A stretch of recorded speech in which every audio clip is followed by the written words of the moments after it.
Who pays for social housing?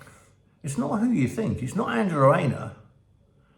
It's the couples who buy a house on a new development.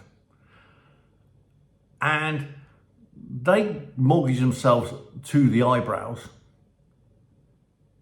And they will be paying for their own house and 1/5 of a social housing house for the next 25 years. Meanwhile, the people in the social housing, they got a low rent, they better themselves and they buy a camper van and a boat, and Jenny and Jim are still paying off their mortgage. You've got to ask, is that fair?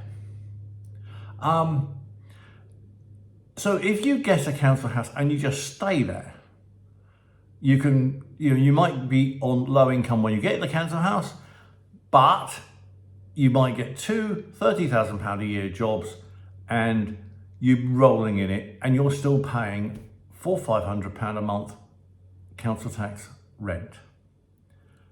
And 20 odd years later, I think those people need to have their rents reviewed. Might be controversial, but I think that when you're well and truly, when you've got established, you should either be moving on and giving that house back for social housing, or you should be paying a rate much nearer to the market rent. Maybe 85% of the 20th percentile of rents which are currently, the 20th percentile in this area is 1,050. Market rents are in reality, the bottom 3-bedroom houses to rent are 1,300. Council houses, brand new 3-build council house or housing association house was put up to rent last month for £800 a month. There is such a disparity between social housing rents, the 20th percentile, which is truly fictitious in this area. You cannot rent a single 3-bedroom house at the rate. And then you've got market rent, which are 1,300 for a 3-bedroom house. That's where they start. And then you've got people who rented a house years ago who are still paying £400 a month, £600 a month for a 3-bedroom house, well below half the rate. And they still get all their plumbing fixed and boilers replaced, etc. So I think we need to review that the couple, Jenny and Jim, who buy a new house on a new development, are actually being asked to pay for social housing.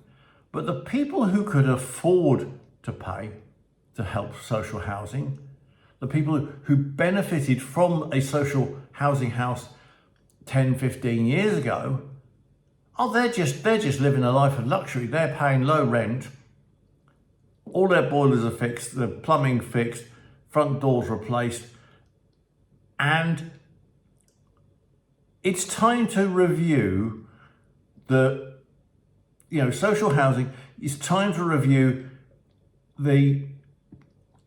who gets low rent. Only people who are on low income should get those low rents.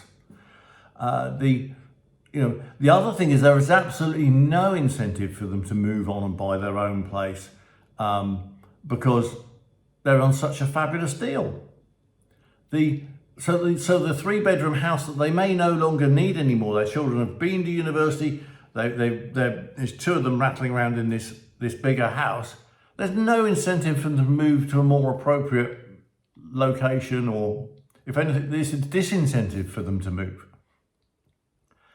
So I propose that we need to totally review who gets social housing, who gets these grossly bargainous rents.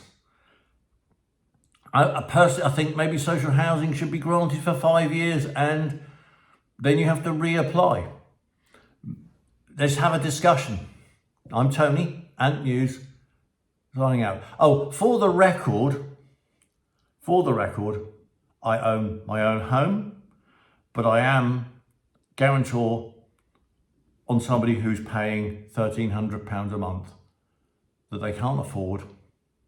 And I'm sure many other people are sponsoring family, friends,